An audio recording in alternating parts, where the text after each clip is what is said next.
तो आप देखिए यहाँ पर DNU लिखा हुआ है। सो DNU का मतलब होता है डू नॉट यूज़, मतलब यहाँ पर डू नॉट यूज़ है, इसको यूज़ नहीं किया हुआ है। अगर आप जब भी MMC को खोलते हैं और आपको ये 3 पैड आपको निकले हुए दिखाई देते हैं तो हम इनको NC समझते हैं। बेसिकली उनको वो यूज़ ही नहीं किया गया है। ये है BJ254।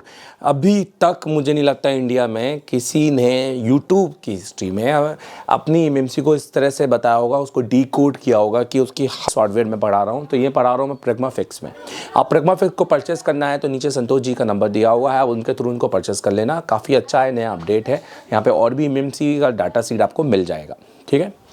अब चलिए, कैपेसिटर कपलिंग कैपेसिटर होते हैं जो कि हमारे इस IC के बगल में लगे होते हैं, जिसका होना बहुत ज़्यादा ज़रूरी होता है। अगर दोस्तों यही नॉलेज होता है, अगर ये नॉलेज आपको सही तरीके से मिल जाए तो आप बहुत आगे बढ़ सकते हैं। बट अगर आप बेसिक नॉलेज में ही पड़े रहेंगे और ऐसे लोगों को देखेंगे जो नॉलेज के नाम पे कुछ भी दे रहे हैं, तो मेरे ख्याल से आप कभी भी तरक्की नहीं कर पाएंगे। बस यही कहना चाहूँगा। थैंक यू वेरी मच इस वीडियो को देखने के लिए। और अगर इस टेलीकॉम ज्वाइन करना है सो प्लीज़ दिए गए नंबर पे कॉल कीजिएगा। अगर ये सॉफ्टवेयर परचेस करना है तो नीचे दिए गए नंबर पे संतोष जी को कॉल कीजिएगा। Thank you very much.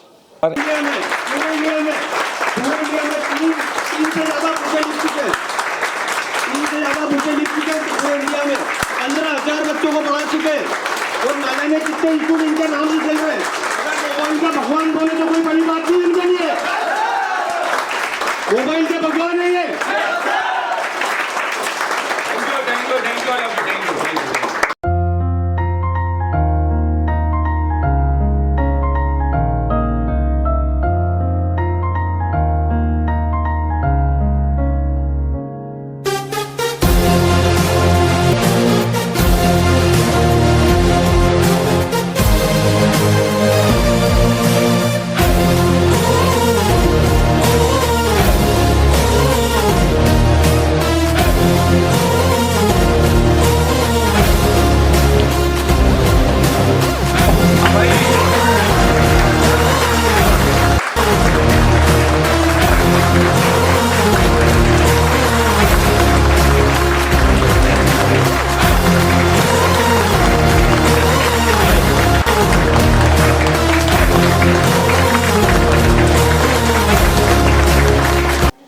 So hi my YouTube family, कैसे हैं आप दोस्तों। एक वीडियो मैं आप लोगों के लिए लाया हूं और ये काफ़ी अच्छा टेक्निकल वीडियो है। ये है BJ254। अभी तक मुझे नहीं लगता इंडिया में किसी ने यूट्यूब की हिस्ट्री में अपनी MMC को इस तरह से बताया होगा, उसको डीकोड किया होगा कि उसकी हर एक बेसिकली आपने जब भी इसके ब्लॉक डायग्राम या आप इसकी स्कीमेटिक पढ़ते होंगे तो आपको ये सारे वर्ड दिखते होंगे, पर आपके इस वर्डों के मीनिंग नहीं पता ये क्या काम करते हैं। ये वीडियो इसके लिए है, सिंपल सी बात है।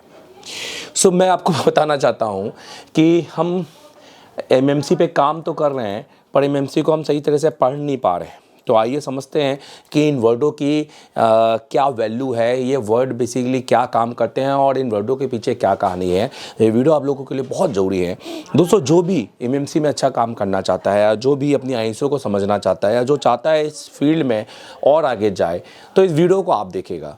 अगर आप फ्रेशर हैं तो भी देखिएगा, क्योंकि आपको पता चलेगा कि मोबाइल रिपेयरिंग की एक्चुअल टेक्नोलॉजी क्या है। और आपको ये भी पता चलेगा कि हमारा समझाने और हमारा जो टेक्निकल नॉलेज है वो बाकी लोगों से कितना डिफरेंट है, क्योंकि रियलिटी यहाँ है और लोग कुछ और ही बात कर रहे हैं। मतलब फ़ोनों को कुछ अलग ही तरीके से दिखा रहे हैं, जो अभी भी बेचारे कहीं ना कहीं आप भी जानते होंगे उनके वीडियो देख के कि वो 2010 में या 2002 में अभी भी फंसे हुए हैं, जो अभी भी नोकिया और कीपैड फ़ोनों की बात या फिर अभी भी जियो पे अटके हुए हैं, जो अभी भी आगे नहीं बढ़ पा रहे हैं। टेक्निकली आपको रिवील नहीं कर पा रहे कि चीज़ें बेसिकली काम क्या करती हैं। बट कोई दिक्कत नहीं है, बट आप कंपेयर ज़रूर कर सकते हैं। आपको पता चलेगा कि वाकई में इस वीडियो में देखने के बाद आपको कितना नॉलेज मिलता है और आप इस IC को या इस जैसी किसी भी MMC को आप बहुत ईजिली पढ़ सकते हैं। दोस्तों यहाँ पर आप देखिए, ये जो पहली बात मैं बता रहा हूँ, ये जो डायग्राम है मैं किस सॉफ्टवेयर में पढ़ा रहा हूँ, तो ये पढ़ा रहा हूँ मैं प्रेग्मा फिक्स में। आप प्रेग्मा फिक्स को परचेस करना है तो नीचे संतोष जी का नंबर दिया हुआ है, उनके थ्रू उनको परचेस कर लेना। काफ़ी अच्छा है, नया अपडेट है। यहाँ पे और भी MMC का डाटा सीट आपको मिल जाएगा, ठीक है। अब चलिए इसमें बात करते हैं, थोड़ा सा इसको जूम करेंगे और ये देखिए, आई होप कि आपको अब दिखाई दे रहा होगा। और मैं यहाँ पर बेसिकली पेन का यूज़ करना चाहूँगा ताकि इसको समझा सकूँ। देखिए काफ़ी अच्छा है, जूम भी हो रहा है। चलिए अब देखिए डाटा शीट को मैंने बहुत ज़्यादा जूम किया हुआ है ताकि मैं आपको एक्सप्लेन कर सकूं सारी चीज़ें कि बेसिकली ये कैसे काम करती हैं और क्या है। सो मैं इसको एक्सप्लेन कर देता हूं एक एक बार। दोस्तों ये सिप और सिप इसके फुल फॉर्म बताने के लिए नहीं, मैं इसके वर्क भी बताऊंगा कि बेसिकली आपको यहाँ पे क्या क्या चेक करना होगा, आप समझिएगा मेरी बात। सो सबसे पहले अगर मैं बात करूँ दोस्तों यहाँ पर, तो आप देखिए यहाँ पर DNU लिखा हुआ है। सो DNU का मतलब होता है डू नॉट यूज़, मतलब यहाँ पर डू नॉट यूज़ है, इसको यूज़ नहीं किया हुआ है। अगर आप जब भी MMC को खोलते हैं और आपको ये 3 पैड आपको निकले हुए दिखाई देते हैं तो हम इनको NC समझते हैं। बेसिकली उनको वो यूज़ ही नहीं किया गया है। NC तो एक अलग पॉइंट हो गया है, ये डू नॉट यूज़ है। आप समझे, NC एक अलग पॉइंट है और ये डू नॉट यूज़ है, इसका मतलब है इनको यूज़ नहीं किया गया है। सिंपल सी बात है। देखिए अगर आपको कोई NC बता रहा है तो वो भी सही है, क्योंकि दोनों का ही मतलब ये है, वो नॉट कनेक्ट होते हैं, वो होते हैं पर नॉट कनेक्टेड, ये डू नॉट यूज़ है। ये आमतौर पे ये बहुत लूज ही बनाए जाते हैं जो निकल ही जाते हैं, इसलिए इसको घबराने की ज़रूरत नहीं है अगर निकल भी गए हैं तो। ठीक है, अब मैं बात करूंगा सबसे पहले दोस्तों यहाँ पर, पहले इसी में बात करते हैं कि यहाँ पर आपको क्या क्या देखने को मिलेगा। जहाँ पर आपको लिखा है DQ, तो DQ दोस्तों एक डाटा का इन आउट लाइन होती है और ये डाटा आपकी रैम का होता है। तो आप अगर आपके जो फ़ोन का रैम लगा हुआ है अगर वो एक eMCP है, क्योंकि 254 eMCP के कंसेप्ट पे बनाया गया है। एक होता है eMMC जो कि एक पैकेज होता है एम्बेडेड मल्टीमीडिया चिप पैक, एक होता है eMMC जो एक चिप होती है खाली जिसमें केवल NAND होती है, या फिर मैं बात करूं जिसमें केवल आपका स्टोरेज होती है जिसको आप रोम बोल सकते हैं। तो अगर एक होता है P मतलब eMCP जिसमें पैकेज होता है जो रोम और रैम से मिलकर बनता है। सो बेसिकली रैम के डाटा का इन आउट पॉइंट है। सो दोस्तों यहाँ पर ना ये CPU से कनेक्ट होता है, तो बेसिकली यहाँ पर आपको सप्लाई मिलना बहुत ज़्यादा ज़रूरी है। हम बेसिकली यहाँ पर डायोड मोड पे चेक करते हैं वैल्यू, और हमें डायोड मोड पे यहाँ पर वैल्यू मिलनी चाहिए। ठीक है, मैं जब प्रैक्टिकली आऊँगा एक वीडियो में इसके बाद बनाऊँगा तो आप बिल्कुल इसको देखिएगा, क्योंकि वो आपको बहुत फ़ायदा मिलेगा। तो थ्योरी प्लस प्रैक्टिकल दोनों को आपका मेल हो जाएगा और वो बहुत कुछ आप समझ सकते हैं। यही चीज़ अगर आप मेरे पास चल कर आएंगे मेरे इंस्टीट्यूट में तो मैं आपको क्या बना दूंगा आप सोच नहीं सकते हैं, और आप भी एक ऐसा इंस्टीट्यूट खोल लेंगे जो बाकी लोग खोल के बैठे हुए हैं और छुपा रहे हैं कि हम आपके पास आए सर। चलो, तो डी हो गया डाटा इन आउट का पॉइंट। दोस्तों VSS की बात कर रहा हूँ तो VSS टेक्निकली फॉर्म में ग्राउंड शब्द होता है, तो इसका मतलब है ये ग्राउंड है। ठीक है, तो VSS दैट मीन ग्राउंड। अब बात करूँगा दोस्तों यहाँ पर जो रेड पॉइंट है VDD। अब देखो यहाँ पे भी DDD। अब आपने रैम की टेक्नोलॉजी तो पढ़ी होगी, DDR, LDD, DDR है ना, DDR4X 5। तो DDR से बेसिकली आप इसको कॉमन कर सकते हैं, ये रैम की पावर सप्लाई है। सो रैम में 3 पावर सप्लाई यहाँ पे दी गई हैं, एक VDD1, एक VDD2 और एक VDD-Q। सो ये तीनों पावर सप्लाई पे अलग अलग वोल्टेज अलग अलग लाइनों से आते हैं, जो कि तीनों ही इंपॉर्टेंट हैं, नहीं तो रैम प्रोसेस ही नहीं करेगी। ठीक है, अब मैं बात करूंगा DQ, तो आपको पता ही है डाटा इन आउट हो गया है। DQS होता है डाटा इन आउट स्ट्रोब, तो ये स्ट्रोब की सप्लाई है, ये भी डाटा की सप्लाई है। और DMI की बात करेंगे तो ये होता है डाटा मार्क्स इंटरवर्जन। सो इसको हम डाटा बस की सप्लाई भी बोल सकते हैं, ये भी एक डाटा का, इसको unidirectional way of transfer data कहते हैं, दोनों साइड से, आप समझ रहे। तो बेसिकली ये पॉइंट हमारे हो गए। आइए अब हम आगे बढ़ते हैं और यहाँ पर देखते हैं यहाँ पर हमें क्या क्या दिखाई दे रहा है। अच्छा, क्योंकि मैं इस सप्लाई को पूरा लेना चाहता हूँ दोस्तों,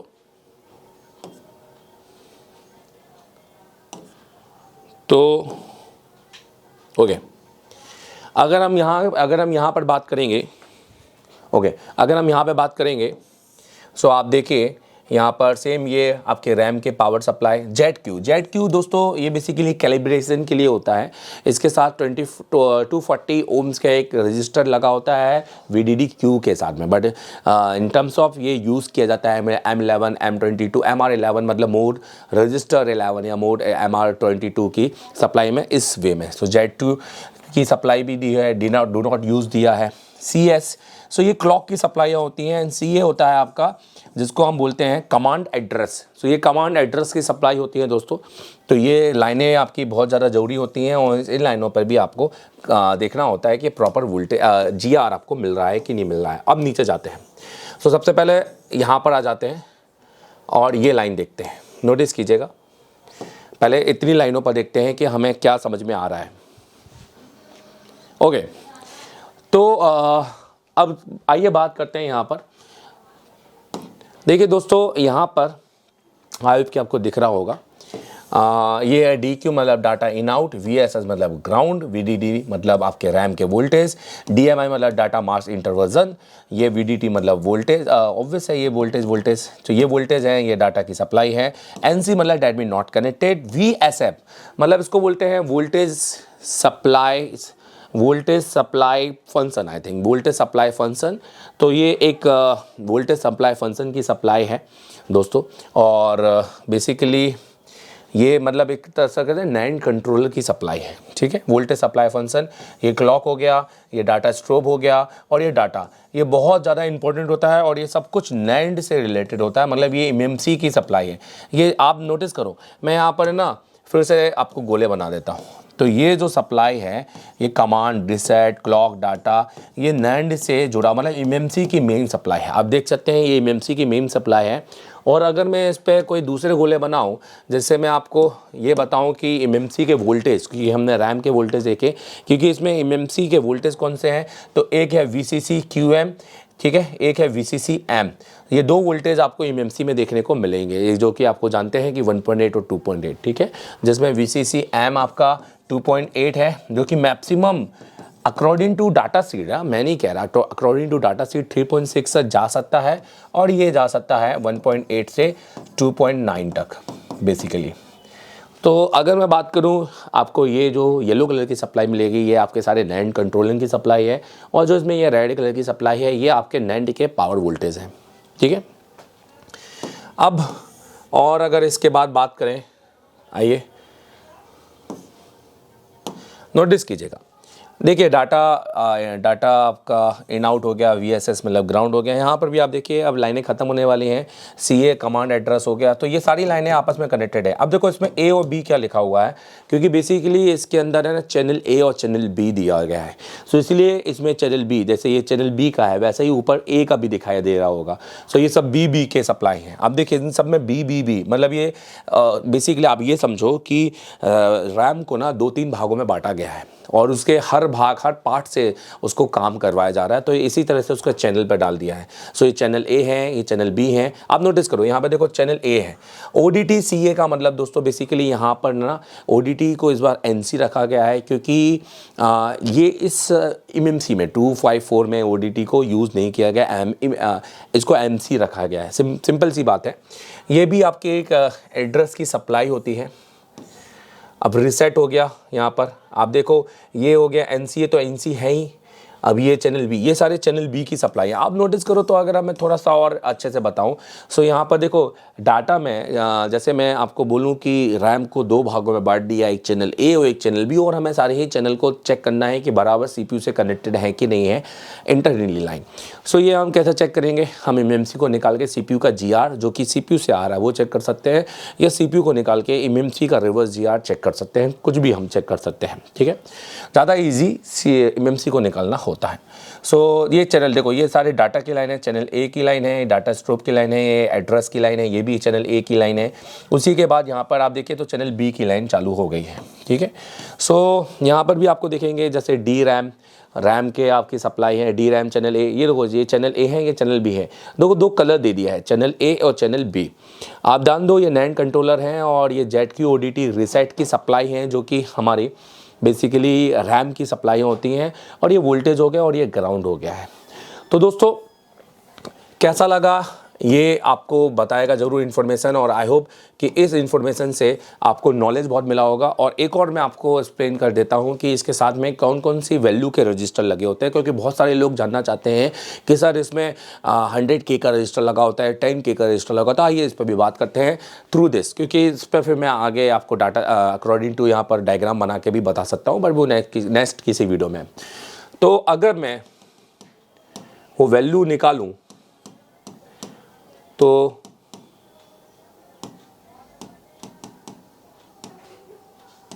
अगर मैं वो वैल्यू निकालता हूं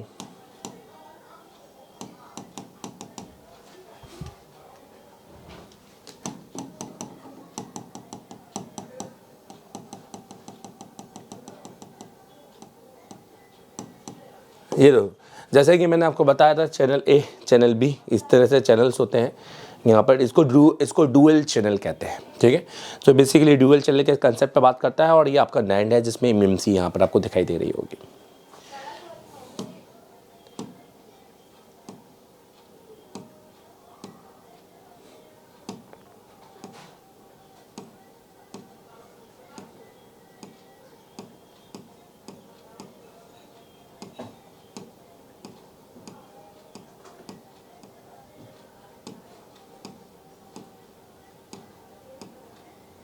ये देखिए लोगों, तो ये काफ़ी अच्छा है, इसको हम बहुत अच्छे से समझ सकते हैं। नोटिस कीजिए, ये पैरामीटर्स आपके रजिस्टर के pull up register, pull down और कैपेसिटर के पैरामीटर हैं। आप इनके स्क्रीनशॉट भी ले सकते हैं, ठीक है। सो अगर मैं यहाँ बात करूँ तो सबसे पहले बात करते हैं कमांड में पुल अप रजिस्टर दिया होता है और जो मिनिमम आप 4.7 के लेकर मैक्सिमम अगर हम बात करें 50 तक यूज़ कर सकते हैं, बट टिपिकली 10K का यूज़ किया जाता है, ठीक है। अगर मैं बात करूँ डाटा के 01 से लेकर 07 तक तो 50, 10 से 50 पर टिपिकली 50K का यूज़ किया जाता है। पर कई अभी इन टर्म्स ऑफ हमारे मोबाइल फ़ोन में डाटा पर वो NC दिखा देते हैं, ठीक है। और अगर मैं RST की बात करूँ तो यहाँ पे भी पुल अप यूज़ होता है और जिसमें 50 किलो ओम्स का यूज़ होता है। क्लॉक कमांड डाटा इसकी इम्पीडेंस की बात करूं तो यहाँ पे भी 50 ओम्स, यहाँ 50 ओम्स बताया गया है। बट ये बट यहाँ पे ये बताया नहीं क्या है कि पुल अप है कि सीरियल है। बट आप देखो क्लॉक पर खास तौर पे लिखा हुआ है सीरियल रजिस्टेंस, तो इसका मतलब ये है कि यहाँ पर आपको सीरीज़ में रजिस्टर देखने को मिलेगा जो कि 22 ओम्स का होता है। मिनिमम आप 0 ओम्स का भी लगा सकते हो और मैक्सिमम 47 ओम्स का लगा सकते हो। और डाटा स्ट्रोब की लाइन में पुल डाउन रजिस्टेंस लगा होता है जो कि यहाँ पे वैल्यू बताई नहीं है। मिनिमम तो मैक्सिमम लगा सकते हैं, तो मे बी NC होगा। और VCC D मतलब आपके जो कैपेसिटर जो आपके रैम की वो पावर सप्लाई होती है, उन तीनों पर लगे हुए कैपेसिटर आपका 4.7 माइक्रोफेराड मैक्सिमम बता रहा हूँ, पर लगे 2.2 माइक्रोफेराड, 2.2 तो 2.2, तो बेसिकली दो ही लगे होते हैं, एक 2.2 और एक 0.1 और एक 1, तो 1 आपको देखने को मिलेगा VDD की सप्लाई में। हालांकि इसकी ज़रूरत पड़ती नहीं है क्योंकि जब भी हम MMC पे काम करते हैं अगर 2 एक कैपेसिटर निकल जाएं तो भी दिक्कत नहीं होती है। पर ये हमारे सारे कैपेसिटर कपलिंग कैपेसिटर होते हैं जो कि हमारे इस IC के बगल में लगे होते हैं, जिसका होना बहुत ज़्यादा ज़रूरी होता है। अगर दोस्तों यही नॉलेज होता है, अगर ये नॉलेज आपको सही तरीके से मिल जाए तो आप बहुत आगे बढ़ सकते हैं। बट अगर आप बेसिक नॉलेज में ही पढ़े रहेंगे और ऐसे लोगों को देखेंगे जो नॉलेज के नाम पे कुछ भी दे रहे हैं, तो मेरे ख्याल से आप कभी भी तरक्की नहीं कर पाएंगे। बस यही कहना चाहूँगा। थैंक यू वेरी मच इस वीडियो को देखने के लिए। और अगर इसे टेलीकॉम ज्वाइन करना है सो प्लीज़ दिए गए नंबर पे कॉल कीजिएगा। अगर ये सॉफ्टवेयर परचेस करना है तो नीचे दिए गए नंबर पे संतोष जी को कॉल कीजिएगा। Thank you very much. Get set go. Asia का नंबर 1 इंस्टीट्यूट कौन है? एशिया का नंबर 1 इंस्टीट्यूट कौन है?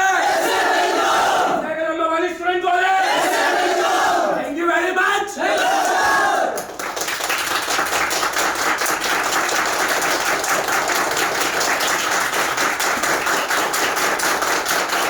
तो आपको ये देखकर और अच्छा लगा होगा कि एक इंस्टीट्यूट बैकअप को भी सपोर्ट दे रहा है ना, मतलब पुराने स्टूडेंट को भी बुला रहा है, सपोर्ट दे रहा है। CPU पे सर। लास्ट डे क्या करके गए आप? लास्ट डे हम लोगों ने डबल डेकर CPU को मतलब जो है निकाले और उसके बाद रिवॉल्व भी किए, उसको लगाए भी क्लीनिंग प्रोसेस पूरा पूरा किया? पूरा। लास्ट डेट आपने क्या किया? Sir dual taker CPU। Dual decker CPU आपने रिबोलिंग किया, निकाला, क्लीन किया, वो मैटर समझ में आई आपको? सर बिल्कुल सर। CPU भी किया। लास्ट डे क्या करके गए? लास्ट डबल डेकर की है डबल से लास्ट डे क्या करके गए? सर डबल टेकर किए लास्ट में। डुअल डेकर किया ना आपने। लास्ट डे क्या किया? डबल डेकर CPU करके गए। चाहता हूँ आखिरी दिन आपने क्या किया? Sir double decker double decker CPU कैसे रिवॉल्व करके लगाना है, क्लीनिंग प्रोसेस, ये सारी चीज़ की ये आपने की है, सारे स्टूडेंट ने की, सब स्टूडेंट ने। आज आपने क्या किया आज के दिन बताओ? सर डबल डेकर क्या है, मैंने ओपनिंग, क्लीनिंग और रिबॉलिंग। बहुत अच्छे किया आपने। पहले आप पूरी क्लास में पहले थे जिसने सबसे पहले डन किया। बिल्कुल। आज आपने क्या किया आज के दिन में सर बताया? आज हमने डबल डेकर किया सर। डबल डेकर किया आपने। आप मेरे साथ जिन्हें आज सबसे क्या करवाएगा? डबल डेकर जो होता है उसको निकाल के रिवॉल्व करके वापस पूरी क्लीनिंग प्रोसेस करवाई आप। मेरे साथ ने क्या किया आज के दिन? Sir dual decker. Dual decker CPU आपने क्या क्या किया उसमें बताया? सर डुअल डेकर निकाल के फिर लगाए। मतलब उसका रैम क्लीन करके और उसका सीपीयू वो किस स्ट्रेंथ से किया आपने? यूनिवर्सल से। यूनिवर्सल प्रैक्टिकल करने मिलता है कि नहीं मिलता? यस सर, बिल्कुल मिलता आज आपने क्या किया करो? है। Dual decker CPU. Dual decker CPU किया यहाँ पर, या आपने खुद किया खुद से? यस सर, खुद किया। आपने क्या किया आज के दिन का बताओ? आज double decker. Double decker CPU कर रहे हैं आप, और वो भी किससे किया आपने? यूनिवर्सल स्टेंसिल से। Yes sir, universal. ऐसा कुछ आपने आज आखिरी दिन क्या किया? आज आखिरी सर आज आखिरी दिन था सर, हम सब ने है ना dual decker CPU sir RAM और सीपीयू उतार के दोबारा लगाया है सर सभी बच्चों ने। और सीपीयू उतार दिया था। आज आपने क्या किया? Sir dual CPU. Dual CPU कौन सी तारीख को आए थे? सर हम 25 पर। कौन क्या किया आज के दिन बताइए बस। सर हमने डुअल डेकर किया सर। डुअल डेकर किया आपने। मेरे साथ में सबसे नंबर 1 इंस्टीट्यूट